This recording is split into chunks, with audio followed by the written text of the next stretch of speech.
तो welcome back guys on my YouTube channel. तो guys hope so आप सभी अच्छे होंगे। तो आज की वीडियो में हम डिस्कस करने वाले कि बिलीरुबिन क्या होता है, बिलीरुबिन कैसे बनता है, बिलीरुबिन के नुकसान क्या हैं और बिलीरुबिन कितने टाइप का होता है। तो सबसे पहले बिलीरुबिन स्टार्ट करते हैं। बिलीरुबिन क्या है? Bilirubin is a yellowish compound. ठीक है, जो येलोइश कंपाउंड प्रोड्यूस कब होता है? जब ब्रेकडाउन ऑफ आरबीसीज होती है आफ्टर 120 डेज। तो जो आरबीसीज की ब्रेकडाउन कहाँ होती है? स्प्लीन में होती है। स्प्लीन के बाद जो उसके बाद जो रिलीज कंपाउंड होता है, येलोइश पिगमेंट रिलीज होता है, उसे हम बिलीरुबिन कहते हैं।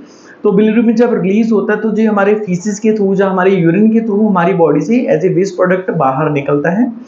तो अगर ये हमारी बॉडी से बाहर नहीं निकल रहा तो क्या होता है? ये लिवर को इन्फेक्ट करता है, लिवर को इन्फेक्शन पहुंचाता है और इन्फ्लेमेशन इन लिवर होती है।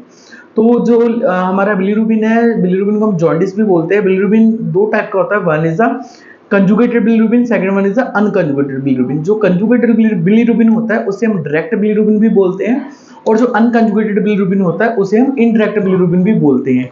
तो जो कंजुगेटेड बिलीरुबिन होता है वो क्या होता है? जो कंजुगेटेड बिलीरुबिन होता है ये वाटर सॉल्युबल होता है, मतलब कि ये हमारे यूरिन के साथ मिक्स होकर हमारी बॉडी से एज ए वेस्ट प्रोडक्ट बाहर निकल जाता है। ठीक है, और जो इसकी प्रोडक्शन होती है वो नॉर्मल कब होती है? जब हमारी डिसेक्शन ऑफ आरबीसीज होती है हमारे लिवर में, तो तब इसकी प्रोडक्शन होती है। तो सबसे पहले क्या होता है? बिलीवर्डिन बनता है। बिलीवर्डिन के बाद ये किस में कन्वर्ट होता है? बिलीरुबिन में कन्वर्ट होता है।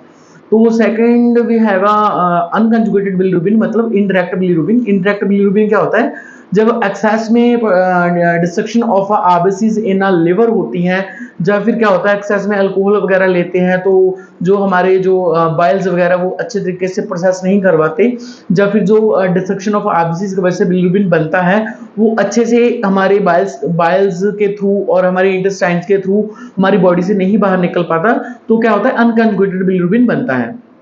तो जो अनकंजुगेटेड बिलीरुबिन होता है जो हमारी बॉडी के लिए बहुत ही ज़्यादा कॉजेज होता है, क्योंकि जो अनकंजुगेटेड बिलीरुबिन होता है जो वाटर नॉन सॉल्युबल होता है, मतलब वाटर में सॉल्युबल नहीं होता और हमारे यूरिन के साथ मिक्स होकर हमारी बॉडी से बाहर नहीं जाता और ना ही हमारे फीसिस के थ्रू बाहर जाता है। तो जो हमारी फीसिस होती है, फीसिस का जो कलर ब्राउन होता है वो भी हमारे बिलीरुबिन की वजह से ही होता है।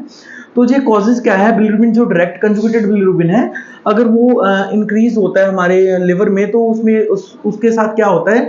हमारा हेपेटाइटिस हो जाता है, हमारी जो लिवर है वो इन्फेक्ट हो जाता है, हेपेटाइटिस हो जाता है, इन्फ्लेमेशन ऑफ लिवर हो जाती है, लिवर सिरोसिस हो जाते हैं, प्राइमरी बाइलरी सिरोसिस हो जाते हैं। ठीक है, उसके बाद बाइल डक्ट्स है, ऑब्स्ट्रक्शंस हो जाती है, मतलब जो हमारे बाइल्स होते हैं जिनसे सिक्रीशन होती है, बिलीरुबिन हमारा सिक्रीट हो रहा है, जिनके बाद हमारी उसके बाद इंटेस्टाइन में जाता है, इंटेस्टाइन के बाद हमारे फीसिस के थ्रू बाहर आता है, तो क्या होता है? बाइल्स में इन्फ्लेमेशन हो जाती है, जिसके थ्रू क्या होता है? हमारे जो बिलीरुबिन की सिक्रीशन नहीं हो पाती और जिसके वजह से क्या होता है? हमारा बिलीरुबिन का लेवल इंक्रीज होता है, बाइलरी इन्फेक्शन हो जाती है, इन्फ्लेमेशन होती है हमारे बाइल्स के डक्ट्स में। ठीक है, जिसकी वजह से भी क्या होता है? जो हमारा बिलीरुबिन का लेवल है वो इंक्रीज जाता है, अप जाता है। उसके बाद क्या है? अनकंजुगेटेड बिलीरुबिन, मतलब इनडायरेक्ट बिलीरुबिन में क्या होता है? हीमोलाइसिस होता है, मतलब जो हमारे सेल्स है वो हीमोलाइज होते रहते हैं। ठीक है, न्यू सेल्स भी हमारे हीमोलाइज होते हैं, जिसकी वजह से क्या होता है? बिलीरुबिन का लेवल अप जाता है और वो बिलीरुबिन आगे भी कहीं नहीं निकल पाता ड्यू टू हमारा इन्फ्लेमेशन ऑफ अ लिवर और इन्फ्लेमेशन ऑफ अ बाइल्स।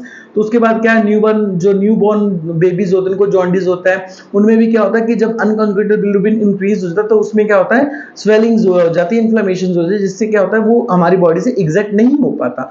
उसके बाद हमारा है बिलीरुबिन की नॉर्मल वैल्यू। क्या है? बिलीरुबिन की जो नॉर्मल वैल्यू होती है वो 0.2 टू 1.2 मिलीग्राम पर डेसीलीटर होती है। उसके बाद जो हमारा डायरेक्ट मतलब कंजुगेटेड बिलीरुबिन है उसकी नॉर्मल वैल्यू 0.1 टू 0.3 मिलीग्राम पर डेसीलीटर होती है। उसके बाद जो हमारा इनडायरेक्ट मतलब अनकंजुगेटेड बिलीरुबिन था उसकी नॉर्मल वैल्यू 0.2 टू 0.9 मिलीग्राम पर डेसीलीटर होती है।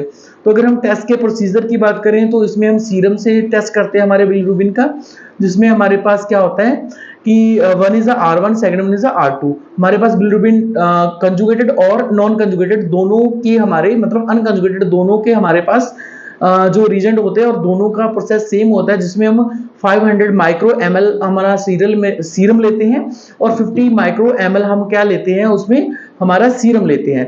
500 माइक्रो ml हम लेते हैं रीजेंट लेते हैं और 50 माइक्रो ml हम लेते हैं हमारा सीरम, और उसके बाद उसको हम इंक्यूबेट कर देते हैं। 5 मिनट इंक्यूबेट करने के बाद हम उसकी मशीन पे हमारे जो बायोकेमिस्ट्री एनालाइजर होता है उस पर रीडिंग लेते हैं उसकी कि हमारे बिलीरुबिन की रीडिंग कितनी आ रही है। तो ये मैंने नॉर्मल रीडिंग आपको बता दी। एबनॉर्मल रीडिंग होगी जब 2.0 mg/dl से ऊपर जाएगा तो वो बिलीरुबिन की एबनॉर्मल रेंज कहलाएगी। और अगर हम बात करें इन्फेंट्स की, जो बच्चे बेबी जन्म लेते हैं जिनकी मतलब एज 2 आवर होती है, जो 3 आवर होती है, जो 1 डे होती है, तो उनमें जो बिलीरुबिन का लेवल रहता है वो 20 मिलीग्राम पर डेसीलीटर रहता है। जो कोई शॉक होने की बात नहीं है, वो धीरे धीरे डे बाय डे कम होता जाता है। जैसे फॉर एग्जांपल फर्स्ट डे उसका 20 mg/dl होगा, आफ्टर डे उसका 16 रह जाएगा, फिर 14 रह जाएगा, 13 रह जाएगा, 12 रह जाएगा।